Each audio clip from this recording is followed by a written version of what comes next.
this is my Showcase 2 assignment, Technology for Evaluation. So just to give a little overview of what I did for the last one, I did a lesson plan over the life cycle of a butterfly. This was a science lesson that goes along with grades kindergarten through third grade, and I specifically centered mine to do a third grade science class, so this aligns with the Ohio standards for science for third grade, that the students should know that plants and animals have life cycles that are part of their adaptation for survival in their natural environment. And for this, I used the PBS Learning Media, which provides thousands of lesson plans for teachers, and it provides interactive lessons and videos for multiple subjects and different grade levels. It's a really cool tool. I had a lot of fun looking through all of it. Definitely recommend giving it a go. The learning goals from this lesson plan would be that by the end of it, the children would know the different phases, life phases of a painted lady butterfly and what occurs in those phases, and that they would be able to learn about the different senses that an adult butterfly has. So here's my choice board. Number one, I said to have them cut and glue the names of the stages in a butterfly life cycle in chronological order, kind of like a timeline. Use Flipgrid to record yourself telling the class your 3 favorite things about butterflies and to give details. 3 was to draw the 4 stages a butterfly goes through in their life, using arrows to indicate which way the process is moving. 4 is to write a story as if you were a caterpillar, describing what you do and what you eat during the day. 5, this is the tool I'll be using, Kahoot, like focusing on for this, would be to get on Kahoot and answer the questions about butterflies and their life cycle. 6 is to read the National Geographic book about a butterfly's life cycle and write a 6-sentence summary. 7 is to write a story as if you were a butterfly who just hatched and is discovering all their new senses. 8 is to use Lino to post what you think is the most interesting fact about a butterfly. It would be used as an exit ticket. Lino, it's kind of like you like type something on like a post-it and it gets like posted to a board for the teacher to look at. And then 9 is with a partner to write a play about the life cycle of a butterfly and have characters for each stage of life. So they would pretty much, write out some scenes and have a person play each life phase of a butterfly and kind of describe what they're going through or act it out. So I did Kahoot. So here's the Kahoot. I've never made a Kahoot before today, and it was very, very easy. It took me like maybe 15 minutes to do all of it. I did a 10-question quiz. It's free. There is an option to, there's like a premium option, which I didn't pay for. And if you do the premium, you can like add pictures here.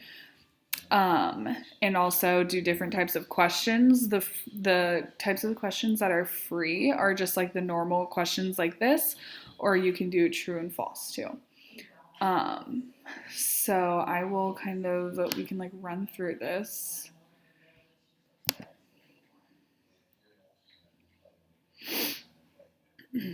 So it'll come up, and you can just, classic, and then it'll come up with a game pin for your students to put in. It has like fun music.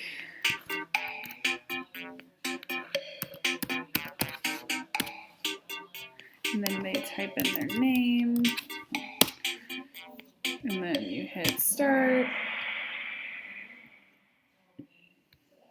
Life cycle of a butterfly, and you kind of, they're 20 seconds. You have this, and then it comes up with all your choices.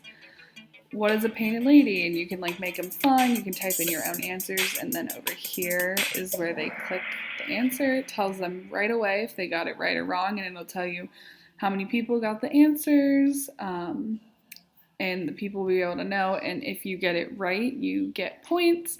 They do an answer streak. It's kind of like whoever answers the fastest gets like the most points, and they can win. You hit next.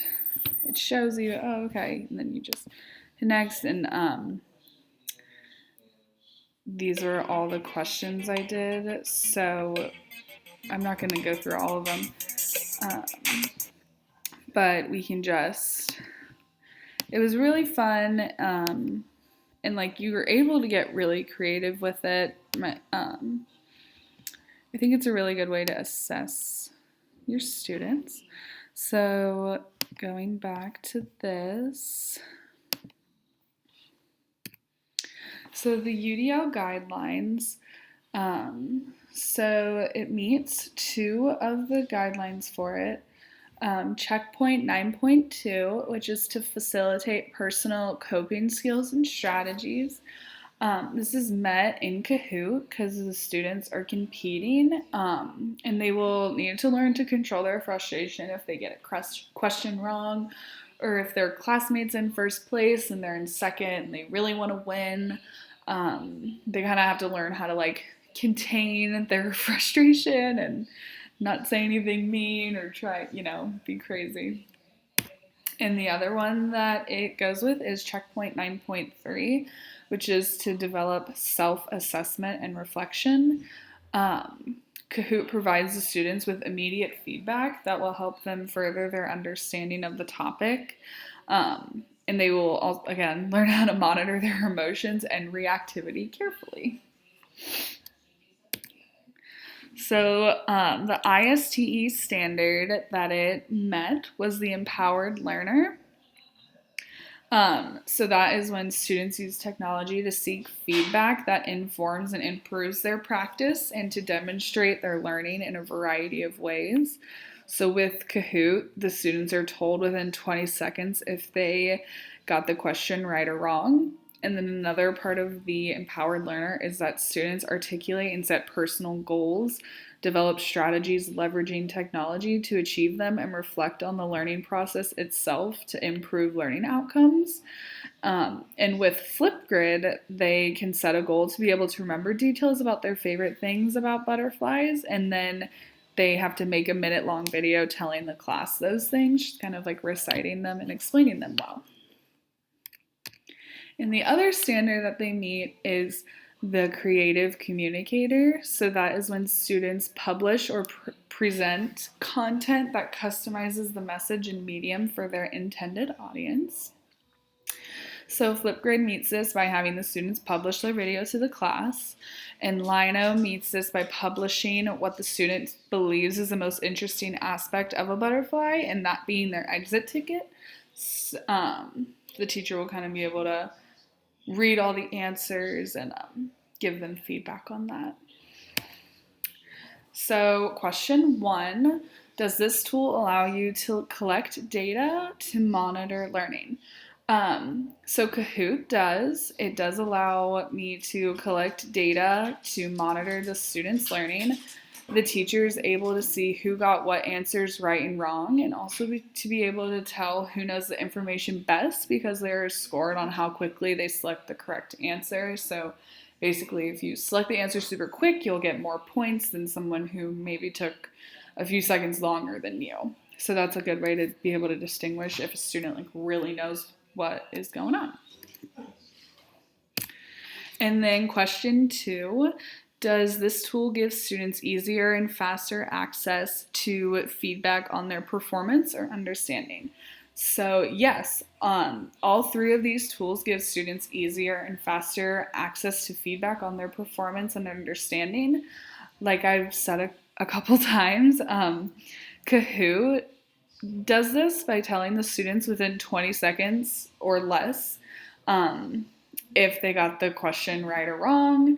Flipgrid, they're able to see the feedback from the teacher and their other classmates on their performance and understanding of the details about the butterflies that they like.